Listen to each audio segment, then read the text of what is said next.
Orang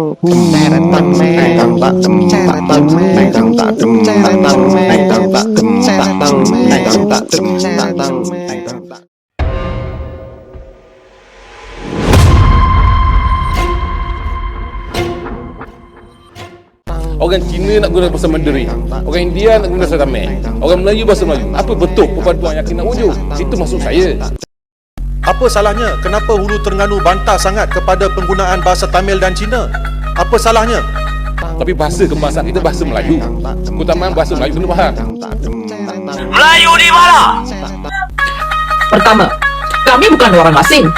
Orang Cina dan India di negara ini adalah rakyat Malaysia yang sah. Kami lahir di sini, membesar di sini, dan dikebumikan di sini juga. Tapi bahasa kebangsaan kita bahasa Melayu. Keutamaan bahasa Melayu kena faham. Melayu di mana?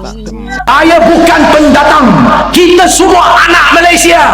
Kita pegang maikat sudah 4 generasi. Kita adalah rakyat Malaysia.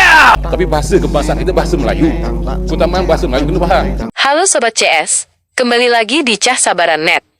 Menemani waktu santai kalian selama beberapa menit ke depan, dan pastinya, salam bekicot. Berita terkini cocok untuk ditonton. Kalau kita bicara soal Malaysia, ada sebuah dinamika unik yang selalu menarik untuk dicermati. Di tingkat atas, para pejabatnya sibuk berdebat soal bahasa nasional dan bahasa pengantar pendidikan. Sementara di akar rumput, riak-riak perdebatan isu antar kaum, antara Melayu, Cina, dan Tamil masih seringkali mencuat. Di satu sisi, penguatan bahasa Melayu dipandang sebagai fondasi utama identitas dan persatuan bangsa.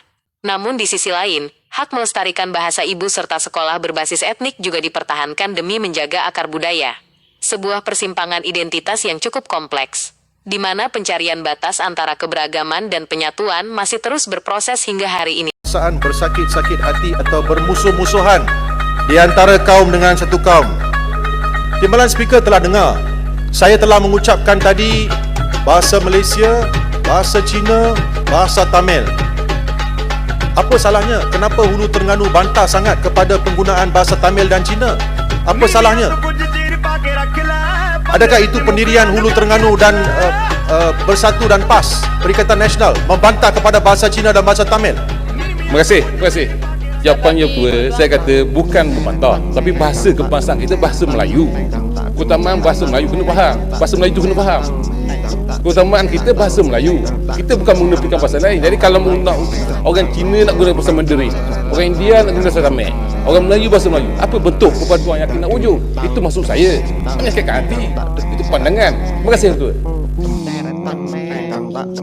Ada India, orang Cina ada Cina, orang Kemboja ada Kemboja, orang Siam ada Thailand. Melayu di mana? Melayu di sini saya.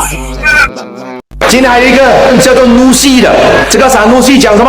他说中国是华人的，印度是印度人的，马来人只剩下马来人，所以呢，只不可以投给其他的种族。各位，hari ini saya mau beritahu, Susi ini IC saya bukan pendatang.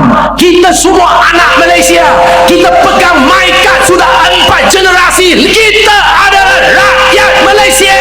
Jika kita cintakan Malaysia, kita pastikan politikus seperti Sanusi kalah teruk dekat negeri Hari ini, saya nak buka suara pasal satu kenyataan dan curupan dan lapuk daripada Sanusi yang acak-acak nak jadi hero perkauman. Dia selambat cakap, Cina ada Cina, India ada India, Melayu saja ada tanah Melayu.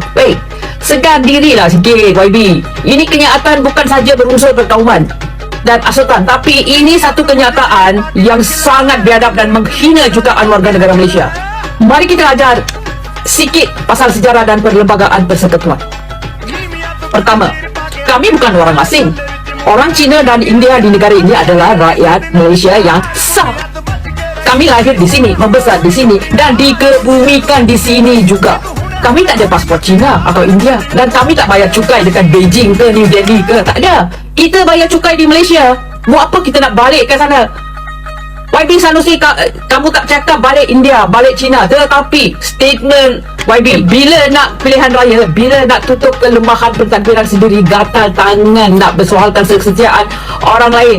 Kenapa cetek sangat fikiran tu? Nombor 3, Tolonglah hentikan politik memecah belahkan rakyat. Tolonglah. Bukan kamu YB sahaja, orang-orang politik yang menghasut perkauman di Malaysia. Jangan dah guna model politik murahan macam ini semata-mata nak bakar sentimen pengundi.